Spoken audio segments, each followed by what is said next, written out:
ഇതൊരു സാധാരണ ചൂടല്ല. നമ്മെ വേട്ടയാടുന്നൊരു അപകടമാണ്. നമ്മുടെ ജീവൻ പോലും അപഹരിക്കാൻ കഴിയുന്നൊരു പ്രതിഭാസം, എൽ നിനോ. പസഫിക് സമുദ്രത്തിലെ വെള്ളം അസാധാരണമായി ചൂടാകുമ്പോൾ ലോകമെമ്പാടുമുള്ള കാലാവസ്ഥ മാറുന്നു.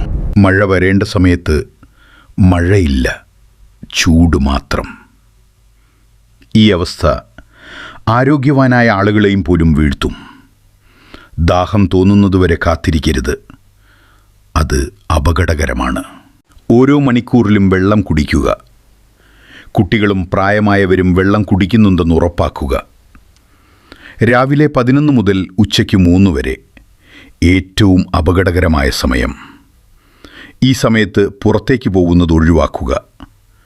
നിങ്ങളുടെ ജീവൻ ഏത് കാര്യത്തേക്കാളും വിലപ്പെട്ടതാണ്. കറുത്ത വസ്ത്രങ്ങൾ ഒഴിവാക്കുക. ഇളം നിറത്തിലുള്ള കോട്ടൺ വസ്ത്രങ്ങൾ ധരിക്കുക. കടുത്ത തലവേദന, ബോധക്ഷയം, ഛർദി, വിയർക്കാതെ വരണ്ട ചർമ്മം, ഇവ ഹീറ്റ് സ്ട്രോക്കിൻ്റെ ലക്ഷണങ്ങളാണ്. ഈ ലക്ഷണങ്ങൾ കണ്ടാൽ ഉടൻ തണലിലേക്ക് മാറ്റുക. വെള്ളം നൽകുക. വേഗം ആശുപത്രിയിലെത്തിക്കുക. മൃഗങ്ങളെയും മറക്കരുത്. അവർക്കും ഈ ചൂട് സഹിക്കാനാവില്ല. നിങ്ങളുടെ വീട്ടിന് സമീപം അവർക്കായി വെള്ളം വയ്ക്കുക.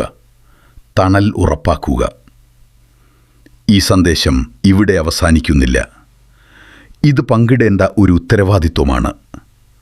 ഇന്ന് നിങ്ങളിത് ഷെയർ ചെയ്താൽ നാളെ ഒരാളുടെ ജീവൻ രക്ഷിക്കാം. ഓർക്കുക, നമ്മൾ ജാഗ്രത പാലിച്ചാൽ മാത്രം നമ്മൾ സുരക്ഷിതരാകും.